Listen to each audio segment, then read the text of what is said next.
Subscribe now and press the bell icon. Never miss an update. हमारे साथ हैं रणवीर सिंह, किसान नेता।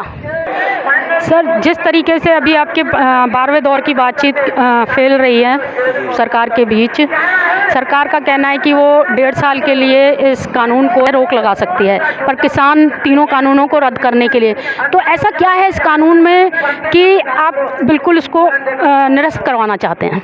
कानून देखिए स्पष्टतया, आपने पहले कभी देखा होगा, हमारे जब देश आज़ाद नहीं हुआ था तो एक ईस्ट इंडिया कंपनी आई थी, उसने कॉन्ट्रैक्ट फार्मिंग की खेती जो करवाई थी, contract farming east India company ने जो करवाया था, और उसको उसमें कितने करोड़ों लोग, उन्होंने नील खेती करवाई थी, देश आज़ाद हुआ था उससे पहले नील की खेती करवाई थी। नील की खेती में क्या हुआ था, करोड़ों हेक्टेयर ज़मीन बंजर हुई थी, और ऐसी खाद्य आपदा आई थी कि त्राहिमाम मचा हुआ था उस समय। तो मेरे ख्याल में 1 से 1.5 करोड़ लोग उसमें भूखे, अनाज की ऐसी खाद्य की आपदा आई थी कि 1 से 1.5 करोड़ लोग ने अपनी जाने गंवानी पड़ी उनको। सरकार इसके लिए महात्मा गांधी ने आंदोलन चलाया था। पर सरकार का तो अभी कहना है ना कि सरकार का कहना है कि ये जो कानून बनाया गया है ये किसानों के हित के लिए बनाया गया है। पहले की परिस्थिति दूसरी थी, मगर अब दूसरी परिस्थिति है, उसको देखते हुए इस कानून को लागू किया गया है। मैं आपके माध्यम से पूछना चाहता हूं कि इतने दिन से किसान टिका हुआ है, 2 महीने हो गए, कभी किसी भी सरकार के प्रतिनिधि ने आकर के यहाँ किसानों को समझाने की कोशिश की? आप मुझे बताइए। मेरे जहाँ तक संज्ञान में है, इससे खतरनाक कानून अब तक नहीं बना। उस समय भी नहीं था, ये उससे भी ईस्ट इंडिया कंपनी थी, उससे भी बढ़ के है। अब मैं इसका एक सिलसिलेवार मैं आपको बताता हूँ। इसमें पहला कानून है आपका जो समानांतर मंडियाँ, इन्होंने जो खोली हैं समानांतर मंडियाँ। पहले हमारी सरकारी मंडियाँ थीं, उनको ख़त्म करने के लिए समानांतर मंडियाँ खोली इन्होंने। समानांतर मंडियों में क्या है, टैक्स फ्री होगा इनका। अब किसान जब ये स्टार्टिंग में क्या करेंगे कि किसान जाएगा गल्ला बेचने, सरकारी मंडियों में जाएगा, अगर वो 1700 रुपये कुंटल खरीद रहे हैं तो ये 1800 या 1750 खरीदेंगे। 50 या 100 रुपये का लालच से प्रलोभन देंगे, क्योंकि इनको टैक्स नहीं देना सरकार को, ये टैक्स फ्री किया हुआ पूरी तरह से। वो जब खरीदेंगे तो किसान लालच में 50 या 100 के लालच में जा करके वो सरकारी मंडियों में ना बेच करके प्राइवेट मंडियों में जाके अपना गल्ला बेचेगा। वो 1 फसल चलेगा, 2 फसल चलेगा, 3 फसल और 4 फसल तक वो ऐसा करते रहेंगे। किसान जब वो अंदर जो मंडियों में बैठे हैं, वो लोग देखेंगे कि उनके यहाँ तो किसान आ ही नहीं रहा गल्ला बेचने, तो वो क्या करेंगे कि अपना तराजू बार उठाएंगे, सीधा उनको सरकार मना भी नहीं कर रही है कि आप बंद कर दीजिए। वो स्वतः ही ऐसी चाल, जैसे आपने देखा होगा BSNL के अगेंस्ट जियो आया था, फ्री में सब कुछ लौटाया था उन्होंने, और आज की तारीख में देख लीजिए जियो का रिचार्ज प्लस वैलिडिटी, पहले मतलब ऑल टाइम मतलब वैलिडिटी ऐसे थी कि वो सिम दिया था कि आपको दोबारा रिचार्ज नहीं कराना पड़ेगा, इनकमिंग और आती रहेंगी, कॉलें आती रहेंगी। लेकिन अब आपकी इनकमिंग कॉल तक बंद हो जाती है, 49 का रिचार्ज आपको कराना पड़ता है। नहीं, तो सरकार ये आश्वासन तो दे रही है कि अभी इस चीज़ को हम आगे नहीं बढ़ाते हैं। सरकार ने इसमें 15 पॉइंट हैं, 9 पॉइंट सरकार ये मान चुकी है कि ये कानून गलत है। 9 बिंदुओं पर वो मान चुकी हैं, सरकार मान चुका है कि हाँ ये गलती हुई है, और 12 बिंदुओं पर किसान नेता और हम लोगों की मांग है कि हम लोगों ने रिजेक्ट किया है 12 मांग। अब 3 बिंदु रह गए, रह ही क्या गया उसमें क्या रहा? 50% में वो जब बताओ 15 बिंदुओं में से 12 बिंदु गलत हैं, तो उसको डस्टबिन में फेंकिए, उसे नया कानून लाइए जिसमें हमारे कृषि विशेषज्ञ हों, किसान नेता हों, किसानों के प्रतिनिधि हों, सरकार के प्रतिनिधि हों, अर्थशास्त्री हों बीच में।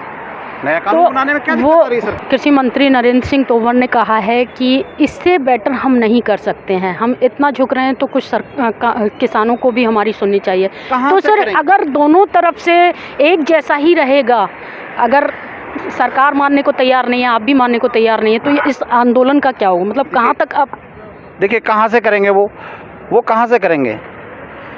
उन्होंने तो पहले ही एग्रीमेंट उनका हो चुका है 2017 से।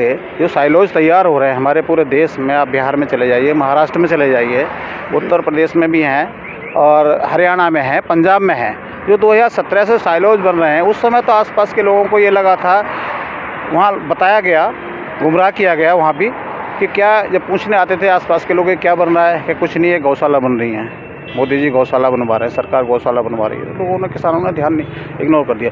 जब बड़े बड़े टैंक्स, बहुत बड़े बड़े, तब लोगों ने दिमाग लगाया कि भाई ये गौशाला ऐसे, इसमें गौशाला कैसे बनेगी, ये तो कुछ और बन रहा है। वो रेल की पटरियाँ तक जा रही हैं, वहाँ पर रेल की पटरियाँ तक जा रही हैं। तब ये पता चला कि 2017 से जो काम चल रहा था, प्री प्लानिंग से काम हो रहा था, और इन्होंने ये अब आकर के सितंबर में 2020 में इन्होंने ये कानून ला दिया।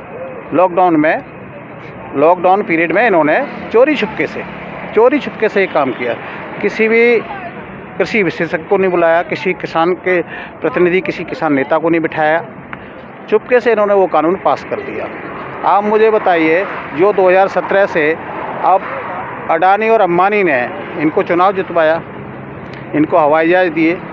सर वोट तो किसानों ने भी दिया था ना, पब्लिक वो गुमराह, गलतियां हुई हैं। देखो, गलती है, इंसान से गलती होती है, ठीक है, किसानों से गलतियां हुई हैं, उसी का आज भुगतान कर रहा है किसान। यहाँ पड़ा है रोडों पर। अब किसान का हर बच्चा समझदार हो गया। किसान अपने हक को समझने लगा है अब कि हमारा क्या था। इसमें कानून के बारे में बताऊँ आपको कि देखिए, पहला मैंने बताया पैरेलल समानांतर मंडियाँ खोलने पे सरकारी मंडियाँ बंद, उनका राज हो गया, एक क्षेत्र राज होगा। अब सेकंड क्या था, आपका कॉन्ट्रैक्ट फार्मिंग में क्या होगा कि वो 10 साल के लिए किसान से कॉन्ट्रैक्ट करेंगे, 10 साल के लिए कॉन्ट्रैक्ट करेंगे। उसमें उसको अधिकार दिया गया है व्यापारी को कि वो उस पर लोन ले सकता है। ठीक है, किसान के हाथ वहाँ काट दिए गए कि वो अपनी ज़मीन को कभी इमरजेंसी में आ पड़े तो वो बेच भी नहीं सकता है, क्योंकि उसको एग्रीमेंट हो गया, कॉन्ट्रैक्ट साइन हो गया 10 साल के लिए, 9 साल के लिए। सरकार का तो ऐसा कहना है कि ऐसा कुछ नहीं है, किसान की ज़मीन किसान की ही रहेगी। आप उसका बिल निकाल के देखिए, उसमें पढ़िए कॉन्ट्रैक्ट में है क्या, टर्म एंड कंडीशंस क्या हैं। किसान अपनी मर्जी से अपनी फसल को कभी बो नहीं सकता। उसमें व्यापारी ये कहेगा कि इसमें गेहूँ बोना है तो किसान मजबूर होगा गेहूँ बोने के लिए। व्यापारी ये कहेगा इसमें मशरूम की फसल करनी है आपको, तो किसान को मजबूर होकर के वो करना पड़ेगा। वही व्यापारी बीज देगा, वही उसमें खाद देगा, कौन सा उसमें कीटनाशक दवा लगेगी वो व्यापारी देगा, कितना पानी लगाना है, कब पानी लगाना है, वो उसके दिशा निर्देश के हिसाब से किसान काम करेगा। किसान को अपनी मर्जी से उसमें कोई भी फसल बोने का अधिकार नहीं है। व्यापारी, आप जानते हो कि व्यापार जो करता है तो वो पूरे दुनिया पर नज़र रखता है, हर देश में, कि कहाँ पर मुझे क्या सप्लाई करना है, कहाँ मुझे मशरूम भेजना है, कहाँ नील खेती जैसे पहले हुई थी ना। तो अब देखो, कुछ फसलें, कुछ ज़मीनें ऐसी होती हैं जहाँ तराई इलाका होता है, गन्ने की फसल ज़्यादा होती है, पानी का भराव ज़्यादा होता है, तो वहाँ गन्ने की फसल है, धान की फसल है। अब वहाँ कहो कि तुम मक्का की फसल करो, उसमें हो जाएगी क्या, गेहूँ की फसल हो जाएगी, लेकिन वो ऐसा बाध्य करेंगे किसान को, मजबूर करेंगे। इसमें क्या है कि देखिए, उसमें अगर उसने फसल का रेट तय कर लिया 10 रुपये किलो या 15 रुपये किलो, जो कॉन्ट्रैक्ट में रेट फिक्स हुआ, अगर बाहर मार्केट में कोई आलू का रेट हमने 10 रुपये किया और बाहर मार्केट में 50 रुपये किलो बिक रहा है, तो आलू का जो बेनिफिट है वो किसान को नहीं मिलेगा, वो व्यापारी का होगा 40 रुपये ऊपर का। कभी नेक्स्ट ईयर या उससे नेक्स्ट ईयर कभी वो जो है 10 रुपये का जो उसका एग्रीमेंट हुआ, अगर 5 रुपये या 2 रुपये किलो मार्केट में आलू बिक रहा है, तो वो 10 रुपये किलो में व्यापारी बाध्य नहीं होगा किसान से मैं 10 रुपये किलो का आलू खरीदूँगा। वो पेमेंट करेगा मार्केट रेट के हिसाब से, वहाँ लॉस किसान को होगा, वहाँ भी व्यापारी को कोई लॉस, कोई घाटा नहीं है। किसान, दूसरा इसमें क्या था, एक अति आवश्यक वस्तु अधिनियम 2020, जिसमें इन्होंने संशोधन कर दिया। पहले एक था, आपने सुना होगा कि भाई कभी महंगाई आती थी, किसी चीज़ की शॉर्टेज पड़ती थी, तो सरकार जो है, जब ज़्यादा दबाव आता था विपक्षियों का, तो वो देखते थे कि भाई कहाँ ये प्याज किसने दबाया हुआ है, वहाँ गोदामों पर छापे पड़ते थे, उसको सज़ा मिलती थी, प्रावधान था उसमें। लेकिन वो मुक्त कर दिया, वो सीमा रेखा थी वो इन्होंने समाप्त कर दी। कह दिया असीमित भंडारण करिए, और 30 साल के लिए, सर भंडारण भी 1 साल नहीं, 2 साल नहीं, वो 30 साल के लिए असीमित भंडारण पर गारंटी दे दी। पर टन के हिसाब से उनको सब्सिडी भी मिलेगी व्यापारियों को। किसान को उसकी एमएसपी की कोई गारंटी नहीं है, उनको आप 30 साल की गारंटी दे रहे हो, तो किसान वहाँ भी ठगा गया। ये इसका मतलब जब असीमित भंडारण पर काला बाजारी बढ़ेगी या घटेगी, आप ही बताइए मुझे, सरकार मुझे बताए। उनको जो दिया है, जब वो स्टोर कर लेगा, जब आपको देखेगा तो तबाही मचेगी कि अब शॉर्टेज पड़ रहा है। जिस तरीके से सरकार की तरफ से अब ये कह दिया गया है कि हम इस पर 1.5 साल के लिए रोक लगाने के लिए तैयार हैं, अब किसानों को जवाब देना है। अगर क्या जाएगा, किसान की मांग है, वापस लो कानून। अगर हाँ, तो वो कृषि मंत्री का कहना है कि हमसे जितना बेटर हो सकता था हमने किया, कोई बात नहीं, आपको सोचना है। अब हमसे जो बेटर होगा हम करेंगे। अब यहाँ से आगे के जाएंगे, बिल वापसी तभी घर वापसी, उससे पीछे कुछ नहीं है। पक्के मकान बनने चालू हो जाएंगे। बिल वापसी, एमएसपी पे नया कानून बना के दे। आप देखिए, सरकार कह रही है, पागल समझ रखा है किसानों को। सरकार कह रही है एमएसपी जारी रहेगी।